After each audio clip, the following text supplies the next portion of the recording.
महाराज की जय। सत्संग महाराज में सत्संग चैनल दोस्तों आप सबका स्वागत है।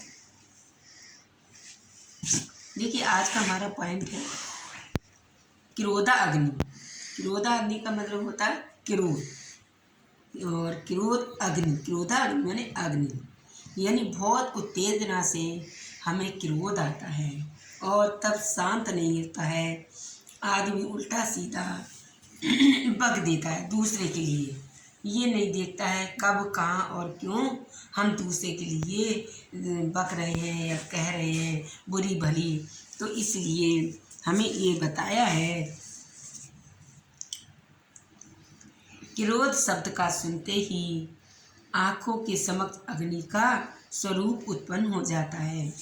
क्यों हो जाता है कि हमारा जो मन है, मन में किसी की बात कहते हुए अगर आपके मन की वो बात नहीं हुई तो उसे क्रोध आता है और वो क्रोध की अग्नि में जलता ही रहता है जब तक उसे गुस्सा आता है। इसीलिए उसके आँखों में और उसके मन में गुस्सा भर जाती है। कहते हैं जब गुस्सा आए तो आप पानी पी लें, वहाँ से जब आपसे कोई कुछ बुरा भला कहे, आप किसी से कहे तो वहाँ से हट जाएं।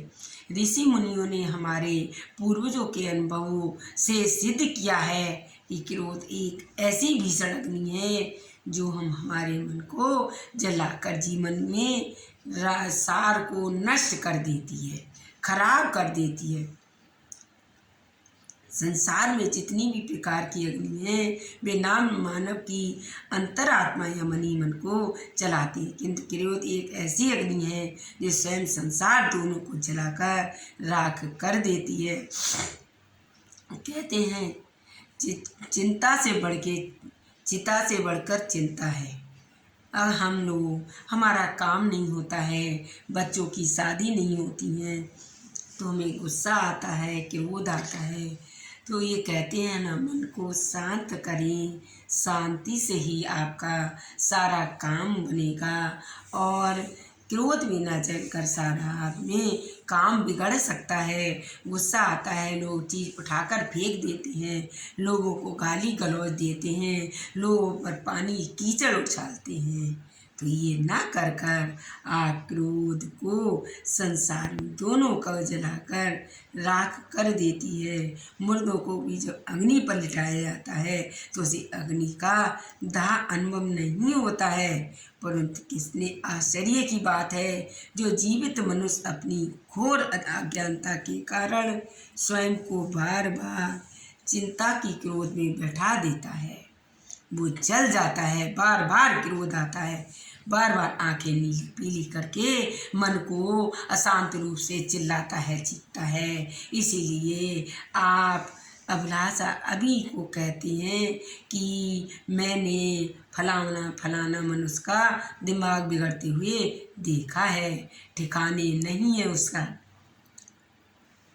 मैंने उसका अभिमान चकनाचूर कर दिया, मैंने उसे होश को उड़ा दिए। आज ऐसी चीज़ डींगे मार मार कर लंबी बातें चढ़ा चढ़ा कर ऐसे जो लोग अवश्य सिद्ध नहीं होते, केवल क्रोध अग्नि की वशीभूत हो जाते हैं।